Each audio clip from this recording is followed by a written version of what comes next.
नमस्कार, स्वागत है आप सभी का आज के इस सेशन में मैं डिस्कशन कराने वाला हूँ द 24th ऑफ दिसंबर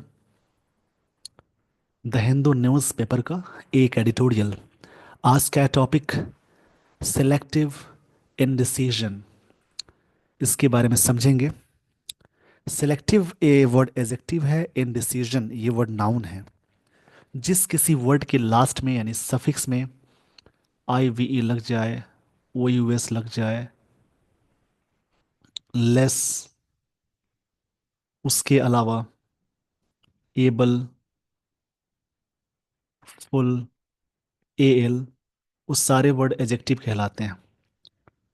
उसके अलावा किसी भी वर्ड के लास्ट में T I O N, M E N T, O R, E R, double E R, T Y, ये याद रखेंगे, टी वाई,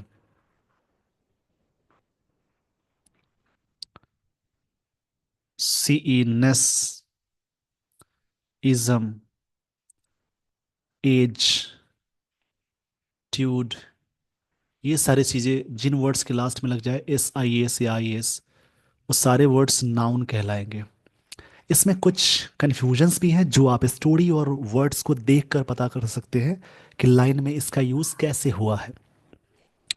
तो इस हिसाब से सेलेक्टिव जो वर्ड है इसके लास्ट में आई वी लग गया, ये वर्ड एजेक्टिव कहलाएगा। और डिस इनडिसीजन ये नाउन है क्योंकि इसके बारे में यहाँ बात हो रही है। जिसके बारे में जब आप बात करेंगे उसको उसी प्रकार से बोलते हैं। सेलेक्टिव का मतलब होता है डिस्क्रिमिनेटिव। डिस्क्रिमिनेटिव का मतलब हुआ जैसे कहीं पे चयनात्मक बात करते हैं, चयन करना की इसी के बारे में बात होगी। इनडिसीजन का मतलब होता है अनिर्णय, इसको कहेंगे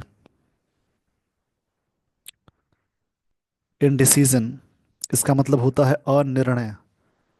जैसे कोई भी चीज़ डाउट में है या डिसीजन जिसका क्लियर नहीं है उसको बोलते हैं इनडिसीजन। सिलेक्टिव इसका मतलब होगा डिस्क्रिमिनेटिव, मतलब जहाँ पे चयन करके बात करते हैं, एक ही किसी चीज़ पे हम पर्टिकुलर सिलेक्टिव होते हैं, उसी पे डिपेंडेंट हो जाते हैं, डिस्क्रिमिनेटिव हो जाते हैं। इनडिसीजन का मतलब अनिर्णय, जैसे जहाँ पे डाउट हो जाता है, किसी भी चीज़ का डिसीजन क्लियर नहीं है उसको बोलेंगे। The latest GST council meetings outcomes, जो लेटेस्ट हुआ है जीएसटी काउंसिल का मीटिंग, ये जो मीटिंग का जो आउटकम्स है यानी इसका रिजल्ट, इसके जो रिजल्ट्स हैं, ये रिजल्ट सब्जेक्ट है, ये सिग्नल देता है किसके बारे में। यहाँ एक सिग्नल देता है कैप्रिशियस अप्रोच। कैप्रिशियस एजेक्टिव है, अप्रोच नाउन हो गया। वैसे आर्टिकल के बाद एक वर्ड आए, एक और वर्ड आए तो ये नाउन हो जाएगा, बीच वाला एजेक्टिव। तो कैप्रिशियस इस वर्ड का मतलब होता है जैसे एक तरह से इनकांस्टेंट कह सकते हैं, इनकांस्टेंट, या फिर मनमौजी। जो मनमौजी अप्रोच था उसके हिसाब से चलना है, मतलब एक तरह से कहेंगे कोई भी चीज़ इनकांस्टेंट या मनमौजी। अप्रोच मतलब किसी चीज़ का एक होता है तरीका, उसको अप्रोच बोलते हैं। अप्रोच मतलब पहुंचना भी होता है। अप्रोच का मतलब होगा प्रोसीडिंग टुवर्ड्स, या एक होता है टॉक, स्पीक, उसको अप्रोच बोलते हैं। दृष्टिकोण भी होता है अप्रोच का मतलब एक तरह से नजरिया, दृष्टिकोण, व्यू पॉइंट या व्यूज को ही बोलते हैं। एक तरह से व्यूज या व्यूज पॉइंट को ही बोलेंगे।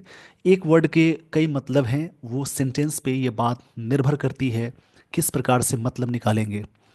The latest GST council meetings outcomes, ये जो लेटेस्ट हुआ है जीएसटी काउंसिल मीटिंग का आउटकम्स, ये सिग्नल देता है कैप्रिशियस अप्रोच, एक तरह से इनकांस्टेंट अप्रोच बताता है, व्यूज बताता है। कैप्रिशियस मतलब होता है मनमौजी भी बोलेंगे। इस पेज का स्क्रीनशॉट ले लीजिए। इसी प्रकार से हेडलाइंस को आप समझेंगे, तरीके क्या होने चाहिए वो सारे तरीके मैं बता रहा हूँ। इस प्रकार से आपको रीड भी करना है, जिसके बदौलत आपकी इंग्लिश बहुत अच्छी हो जाएगी। जो चीज़ आपकी कमज़ोर है उस पे थोड़ा सा तो वक्त निकालना पड़ेगा, ताकि वो वाला पॉइंट आपका अच्छा हो। इसलिए डेली बेसिस पे रीड करना शुरू कीजिए। बहुत सारे स्टूडेंट्स सोचते रहते हैं कि अब करेंगे, टाइम नहीं है। वैसा कभी नहीं होगा। टाइम नहीं है। टाइम आप निकाल सकते हैं कोई भी टॉपिक के लिए।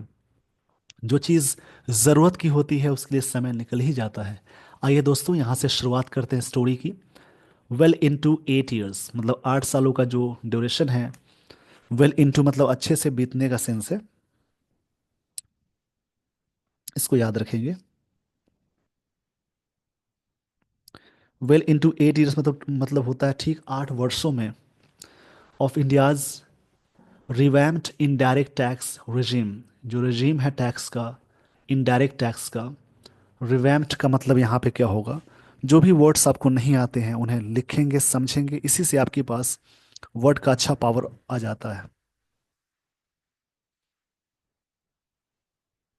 रिवैम्प्ड का मतलब होता है इम्प्रूव्ड या revise to make modern, modern और एफिशिएंट, मतलब किसी चीज़ को सुधारने को रिवैम्प्ड कहते हैं। तो ये जो रिवैम्प्ड है, इस वर्ड का मतलब होता है जैसे कोई चीज़ को रेनोवेट करना बोलेंगे। री रिवैम्प मतलब होता है रेनोवेट करना, जिसको हिंदी में कहेंगे कोई चीज़ को रिबिल्ड करना, जिसको बनाना बोलते हैं। Well into 8 years of India's revamped indirect tax regime. यहाँ पर रिवैम्प्ड मतलब होगा एडजेक्टिव की तरह वर्क कर रहा है, क्योंकि इसके बारे में कुछ कह रहा है। जब भी कोई वर्ब नाउन से पहले आकर वर्ब की थर्ड फॉर्म उसमें लगी हो, या वो वर्ब वर्ब की थर्ड फॉर्म में हो, तो वो पास्ट पार्टिसिपल कहलाती है, नाउन के पहले आया तो। 8 सालों का जो इंडिया का रिवैम्प्ड इनडायरेक्ट टैक्स रिजीम है, जो कि रिबिल्ड किया गया, वो क्या है, द अपेक्स। अपेक्स मतलब होता है टॉप, या जेनिथ बोलते हैं, इसका मतलब टॉप होता है। बॉडी गवर्निंग, जो अपेक्स बॉडी है जो गवर्निंग कर रही है, शासन शासन कर रही है। The system met last Saturday, इस लास्ट सैटरडे को मिली। एंड अनवेल्ड, अनवेल मतलब कोई चीज को डिस्क्लोज करना होता है, कोई चीज को अनकवर करना, डिस्क्लोज करना। A flurry of decisions, a flurry of decisions एक कलेक्टिवली यहाँ पे दिया हुआ है। अब यहाँ पे समझेंगे कि फ्लरी मतलब क्या होता है।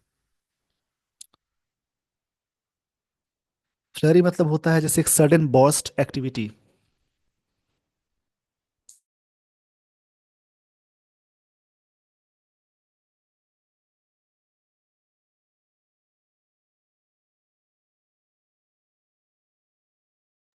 यहाँ पे समझेंगे फ्लरी मतलब होता है जैसे कोई भी चीज के बारे में अचानक एक तरह से बढ़ना वाला वो जो पॉइंट होता है उसको बोलते हैं, मतलब घबराहट सी हड़बड़ी वाली, उसको बोलते हैं एक्साइटमेंट वाली। ये चीज़ें अनवेल की गई। अ फ्लरी ऑफ डिसीजंस मतलब घबराहट वाले डिसीजंस की गई, इंक्लूडिंग सम रेट चेंजेस, जिसमें कुछ रेट चेंजेस शामिल थे, and clarifications that were punctuated by. Punctuate मतलब होता है रोकना, जैसे बोलते हैं ना फुल स्टॉप कॉमा लगाना, मतलब रोक दिए गए थे बाय सम ब्रॉडर इश्यूज की वजह से, इनके द्वारा। इट चूज, चूज का सेकेंड फॉर्म है to kick down the road.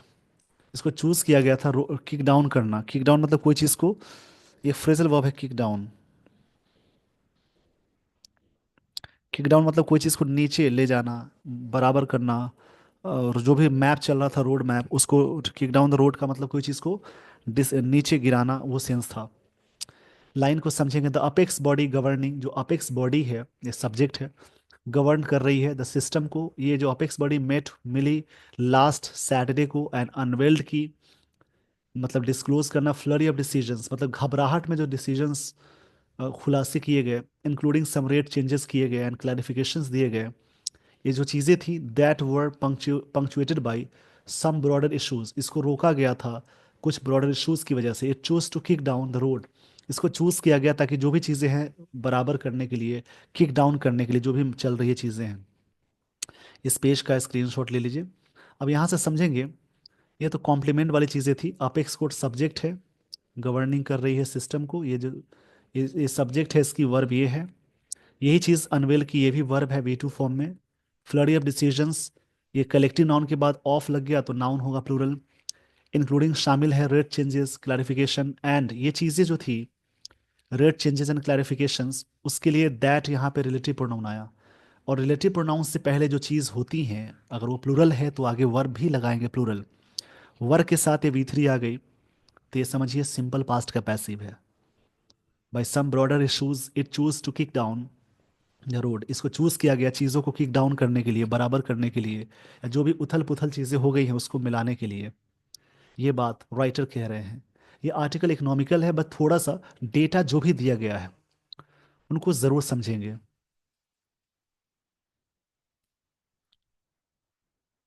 That goods and services tax GST council with the centre and states on board, centre और स्टेट की बात हो रही है।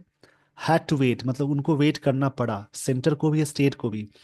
अब इसको याद रखेंगे, जब भी सेंटेंस में हैज़ या हैव के साथ, हैज़ या हैव के साथ टू प्लस वी वन आए तो इसका मतलब होता है पढ़ता है, होता है, करना है। विल हैव शैल हैव के साथ टू प्लस वी वन आए उसका मतलब करना पड़ेगा। और हैड के साथ जैसे ही टू प्लस वी वन आया तो उसका मतलब करना पड़ा, इसको याद रखेंगे। Centre and state boards had to wait for its 55th gathering, उनको वेट करना पड़ा इसके लिए to figure out that it needed to clarify that paper and resins supplied by farmers. मतलब जो 55th गैदरिंग हुई है किस बात के लिए, फिगर आउट करने के लिए। फिगर आउट एक फ्रेजल वर्ब है जिसका मतलब होता है पता लगाना। मतलब फिगर आउट मतलब कोई चीज़ के बारे में पता लगाना। फिगर आउट मतलब होता है फाइंड आउट करना। That it needed to clarify, इसको ज़रूरत है क्लैरिफाई कर, ज़रूरत थी क्लैरिफाई करने की। क्लैरिफाई मतलब होता है जैसे किसी चीज़ के बारे में, जैसे क्लियर करना, प्योरीफाई करना बोल सकते हैं। That paper and resins supplied by farmers, जो भी इनके द्वारा सप्लाई किए जाते हैं। अब ये जो वर्ड मिला इसको याद रखेंगे। जैसे यहाँ पे एक वर्ड मिला आपको, इसको, ये सारे वर्ड्स घरेलू चीज़ों से संबंधित है। पेपर मतलब होता है जैसे आप सुने होंगे काली मिर्च, उसको बोलते पेपर। और आगे जो वर्ड है वो भी घरेलू चीज़ है, जो चीज़ें आप हमेशा यूज़ करते होंगे उसी के बारे में दिया हुआ है। रेजिन्स मतलब किसमिस होता है, पेपर्स मतलब काली मिर्च, रेजिन्स रेजिन्स मतलब किशमिश, किशमिश बोल सकते हैं, किशमिश। Gift vouchers and penalties levied on borrowers, ये जो गिफ्ट वाउचर्स और पेनल्टीज है बोरोवर पर लगाया गया कर है bye banks and non banking finance companies के द्वारा। आर नॉट टैक्सेबल, ये चीज़ें टैक्सेबल नहीं है। इज इंस्ट्रक्टिव है। लाइन को समझेंगे यहाँ से यहाँ तक। मतलब दैट जीएसटी यानी goods and services tax council with the centre and states on board, इनको वेट करना पड़ा कितने के लिए, फॉर इट्स 55th गैदरिंग के लिए। टू फिगर आउट मतलब पता लगाना। दैट इट नीडेड, ये जो संस्था है उसके लिए इट आया। क्लैरिफाई करने की ज़रूरत थी दैट पेपर्स एंड रेजिन्स, इसका मतलब होता है काली मिर्च, इसका मतलब किशमिश सप्लाइड किए जाते हैं फार्मर के द्वारा। Gift vouchers and penalties levied on borrowers by banks, levied जो कर लगाया जाता था, banks and non banking finance companies are not taxable, ये चीज़ें टैक्सेबल नहीं है। इज इंस्ट्रक्टिव, इस चीज़ को इंस्ट्रक्टिव किया गया। इस पेज का स्क्रीनशॉट ले लीजिए। सिमिलरली यहाँ पे एडवर्ब है। इसी प्रकार से the switch to a three tier levy for something as banal as popcorn, popcorn की बात है। स्विच टू थ्री टीयर, ये बात समझनी है यहाँ से।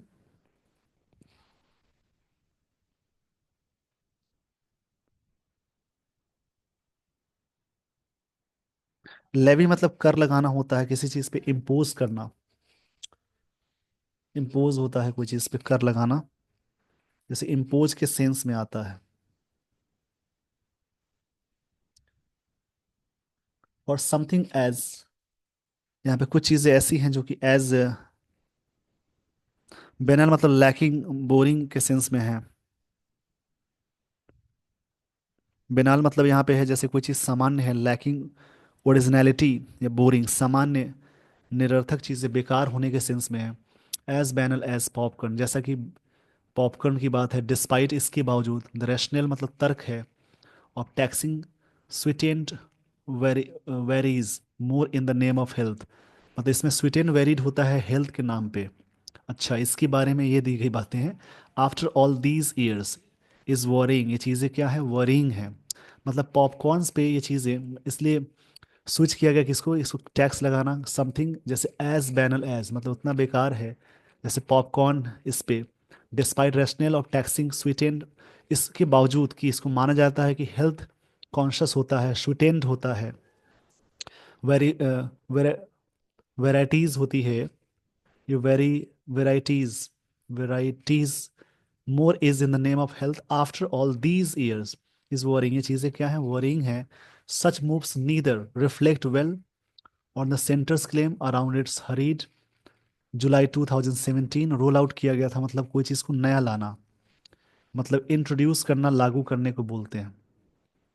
इंट्रोड्यूस करना, लागू करना, that GST is a good and simple tax, इसको माना गया कि ये अच्छा है और सिंपल टैक्स है, मतलब हर चीज़ पे टैक्स आप पे कर रहे हैं। सच मूव्स नीदर रिफ्लेक्ट वेल, इस प्रकार के मूव इस प्रकार के रिफ्लेक्ट नहीं कर सकते ऑन सेंटर्स क्लेम, दावो जो किया गया अराउंड इट्स हरीड, जुलाई, जुलाई में जल्दबाजी में किया गया, लागू करना, रोल आउट मतलब इंट्रोड्यूस करना, that the GST is a good and simple tax, इस सिंपल है, ना ही does it bode well for the meaningful overall its multiple and complex rates, और ना ही जो इसका ओवरऑल किया गया।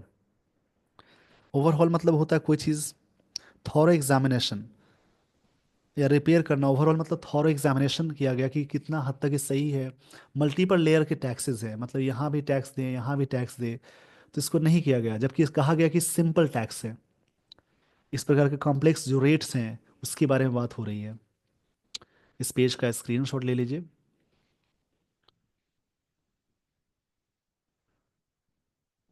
Through a long delayed rationalisation exercise, इस प्रकार की जो लंबे समय से डिले हुई रेशनलाइजेशन है उसके बारे में बात हो रही है।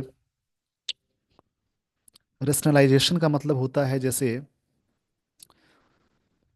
रीऑर्गेनाइजेशन करना कोई चीज़ को, या कोई चीज़ को मतलब युक्ति संगत बनाना, इसको कहेंगे। मतलब कोई चीज़ को रीअरेंज करने के सेंस में आता है रेशनलाइजेशन। जैसे कोई चीज़ रैशनल करना, गाइस करना, मतलब जस्टिफिकेशन करने के सेंस में आता है।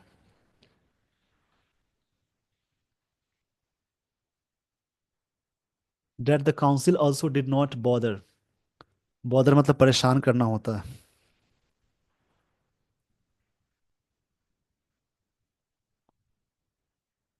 बॉदर मतलब होता है कोई चीज़ को ट्रबल में डालना या ट्रबल करना, वरी होने के सेंस में।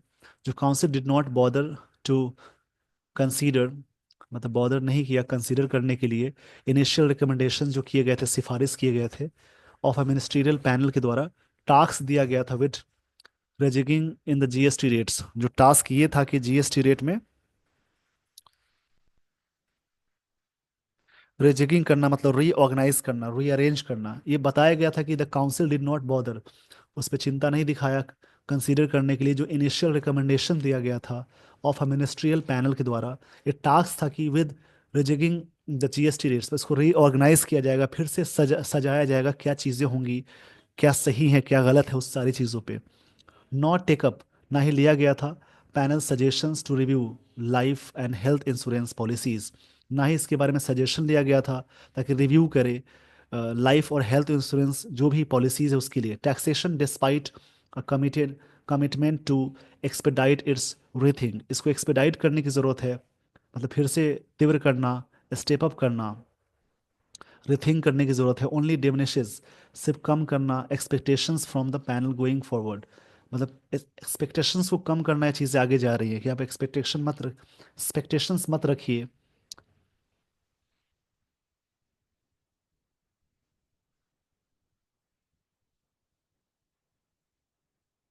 यहाँ पे टेक ऑफ एक एक फ्रेजल वर्ब है जिसका मतलब होता है, कोई चीज़ को टेक ऑफ करने का सेंस है टेक अप है ये।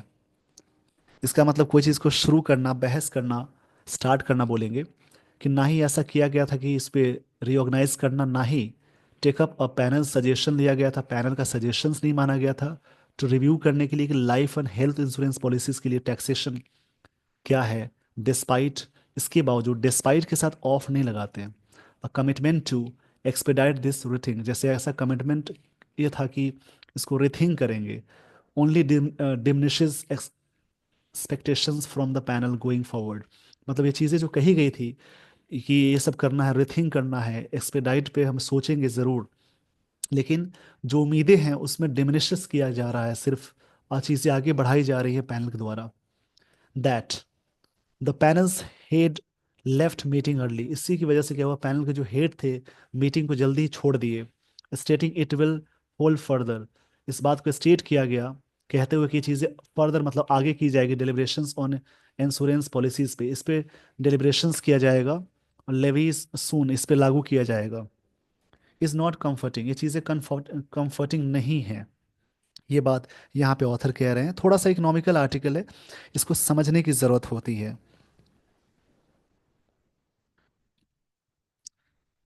डेलिब्रेशंस का मतलब होता है थिंकिंग करना, किसी चीज़ के बारे में सोच विचार करना, कि इसके बारे में विवेचना होगी आगे कि ये चीज़ें क्या हैं। लेवीज, लेवीज सून होगा, इज नॉट कंफर्टिंग, यानी ये जो बात कही जा रही है कि पेरेंट्स हेड लेफ्ट यहाँ से स्टार्टिंग होगा और पॉलिसीज में इट इज़ नॉट, जो ये चीज़ें क्या है, कंफर्टिंग नहीं है, इफ़ नॉट इंटायरली, पूरी तरह से नहीं, casual, especially as government has been, यहाँ तक पहले स्क्रीनशॉट ले लीजिए फिर मैं आपको लिए चलता हूँ आगे।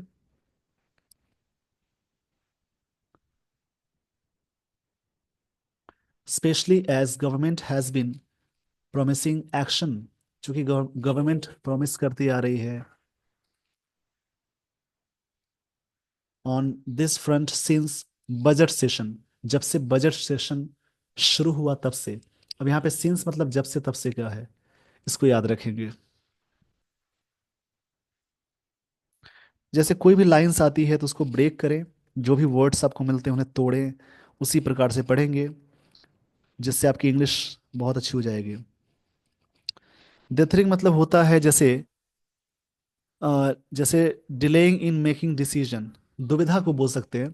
एक तरह से दुविधा ये है, डाउट है, डिसीजन लेने में डाउट ये हुआ, फॉर वट एवर रीजन, जो भी रीजन है, is beginning to hurt the industry too, ये चीज़ें शुरुआत हो गई हैं हर्ट करना, मतलब तकलीफें देना इंडस्ट्री को भी, टू मतलब भी का सेंस है।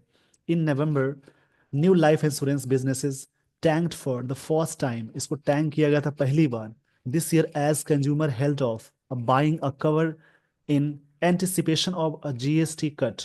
तो उम्मीदें ये थी कि जीएसटी कट होगी। लाइन को समझेंगे, नवंबर महीने में न्यू लाइफ इंश्योरेंस बिजनेस, ये चीज़ों को टैंक ऑफ की गई थी। Tanked of, tanked for, tanked for का मतलब होता है जैसे किसी चीज के बारे में, जैसे कोई चीज है ना, जैसे कोई चीज को मतलब मैतबाला कर देना उस चीज में।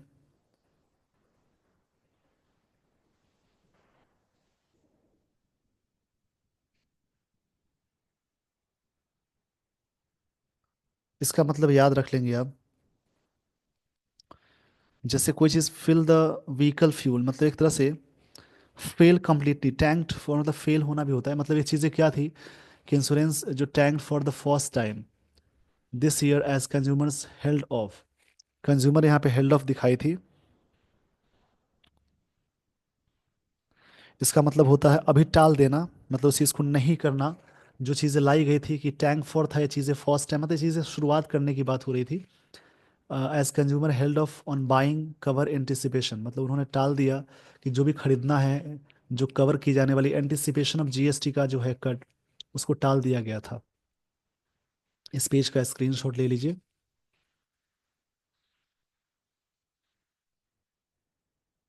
The longer this indecision, decision का जो लॉन्गर है, इंडिसीजन मतलब जो होता है अनिर्णय, इसको कहेंगे अनिर्णय।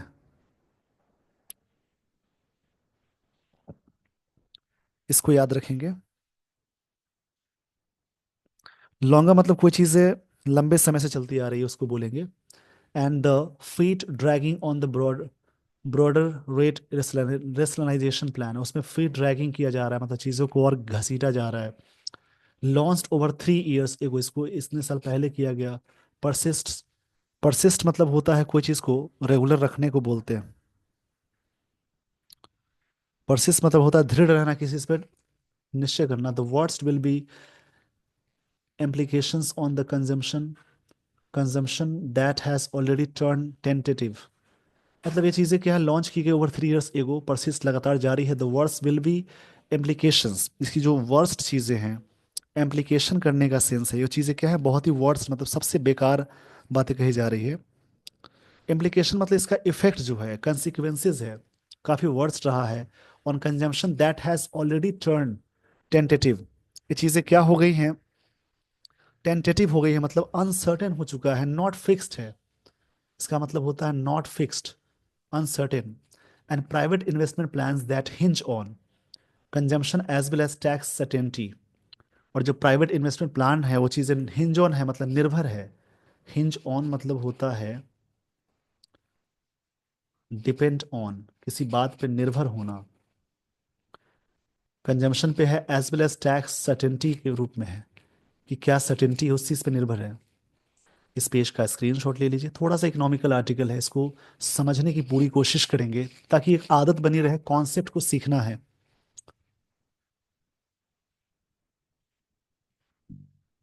द काउंसिल डिसीजन, काउंसिल का जो डिसीजन है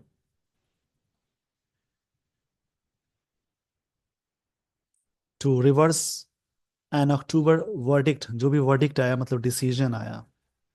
वर्डिक्ट मतलब होता है decision of the supreme court letting realty players, claim जो किया गया इनपुट टैक्स क्रेडिट पे ऑन कॉस्ट ऑफ कंस्ट्रक्शन पे for commercial structures intended for renting और लीजिंग पर्पसेस पे दिया जाएगा, will also have ramification on India's investment climate.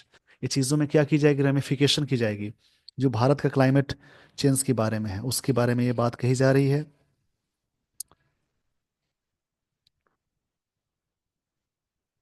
Ramification मतलब कोई चीज़ को रिजल्ट के सेंस में आएगा, जैसे असर, या कोई चीज़ फैलाव के सेंस में आएगा। इस पेज का स्क्रीनशॉट ले लीजिए।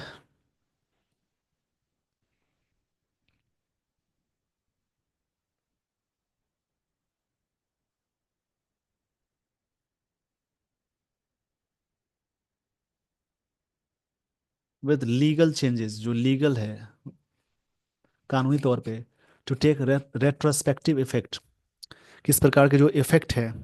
इफेक्ट मतलब ये नाउन की तरह वर्क कर रहा है, एक वर्ड होता है अफेक्ट, वो वर्ब की तरह काम करता है। इफेक्ट क्या है, ये नाउन की तरह काम करेगा। रेट्रोस्पेक्टिव मतलब अप्लाई टू द पास्ट, मतलब पास्ट में जो चीज़ें अप्लाई हो जाती हैं उसको रेट्रोस्पेक्टिव बोलते हैं। रेट्रोस्पेक्टिव इसका मतलब होता है जैसे कोई चीज़ जैसे बैकवर्ड में चली गई है, बैकडेटेड में हुआ उसको बोलते हैं। कि विद द लीगल चेंजेस हुए थे, take retrospective effect from July 2017 की बात है, 2017 की बात है। This is a blast from the past, ये चीज़ें ब्लास्ट फ्रॉम द पास्ट एक फ्रेज है।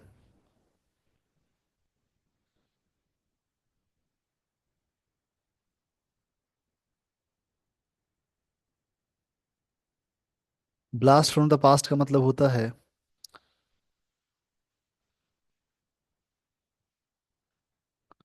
जैसे अचानक कोई चीज़ अतीत से चीज़ें आ जाए उसको बोलते हैं। ब्लास्ट फ्रॉम द पास्ट का मतलब होगा to talk fondly about someone और something that has returned after absence, उसके बारे में। फॉर इन्वेस्टर्स के लिए आया, स्पोक्ट किया by similar taxation misadventurous चीज़ें हुई ओवर द पास्ट डिकेट्स में, पिछले एक दशक की बात है, मतलब कुछ कुछ दशक बात है उसके बारे में बातें कही गई। मतलब मिस एडवेंचरस किया गया चीज़ें। मिस एडवेंचरस का मतलब होता है जैसे एक तरह से अनलकी चीज़ें थी ये सारी। इसके बारे में मैं आपको थोड़ा सा शॉर्ट में समझा देता हूँ। इस आर्टिकल में जीएसटी काउंसिल की हाल ही में जो बैठक में जो बात कही गई, जैसे भारत की अप्रत्यक्ष कर प्रणाली की समस्या को उजागर किया गया है। मामूली स्पष्टीकरण और दर बदलाव किए गए, लेकिन दरों के मतलब सिंप्लीफिकेशन करना, यानी सरलीकरण और बीमा पॉलिसियों पर कराधान जैसे महत्वपूर्ण सुधारों को टाल दिया गया। इन सब चीज़ों पे इसमें मुद्दा यह था कि जैसे इंश्योरेंस और हेल्थ पे टैक्स का क्या है, उसको कम करना है तभी तो लोग लेंगे, उसको टाल दिया गया, जिससे सरकार के जीएसटी को सरल बनाने की प्रतिबद्धता पर सवाल उठता है। स्टार्टिंग में सरकार ने कही थी ये बात कि जीएसटी सिंपल टैक्स है, मेरे तो और जटिल होता जा रहा है। इन मुद्दों को हल करने में देरी उद्योगों, उपभोक्ता व्यवहार और निवेश विश्वास को प्रभावित करती है। रियल एस्टेट सेक्टर के लिए इनपुट टैक्स क्रेडिट को रद्द करने जैसे पिछली तिथि से लागू करने का बदलाव निवेशकों को विश्वास को और कमजोर करता है। ये जो डिसीजन है काउंसिल की, जो ये इन डिसीजन है, न केवल कर यानी जो टैक्स की संरचना को जटिल बनाता है, बल्कि आर्थिक विकास, खपत को भी बाधित करता है। जब टैक्स महंगा हो जाएगा तो लोग चीज़ें कम खरीदेंगे, क्योंकि छोटी छोटी चीज़ों पे ज़्यादा टैक्स पे करने होते हैं, जीएसटी लगाना होता है हर चीज़ पे, जीएसटी ये है वो है। उसी के बारे में ऑथर यहाँ पे क्रिटिसाइज कर रहे थे। आई होप आपने ये सारी बातें समझ ली होगी। थोड़ा सा इकोनॉमिकल आर्टिकल है, इसको समझेंगे, इसमें ना कॉन्सेप्ट को समझना है, कहना क्या चाह रहा है आर्टिकल में, क्या बातें कही जा रही है, उस पर ज़्यादातर जोर देंगे। इसी प्रकार से दूसरा कोई आर्टिकल रीड करेंगे जिससे आपकी इंग्लिश और भी अच्छी हो जाएगी। With this everyone, I would like to end the session. Thank you so much for watching this video.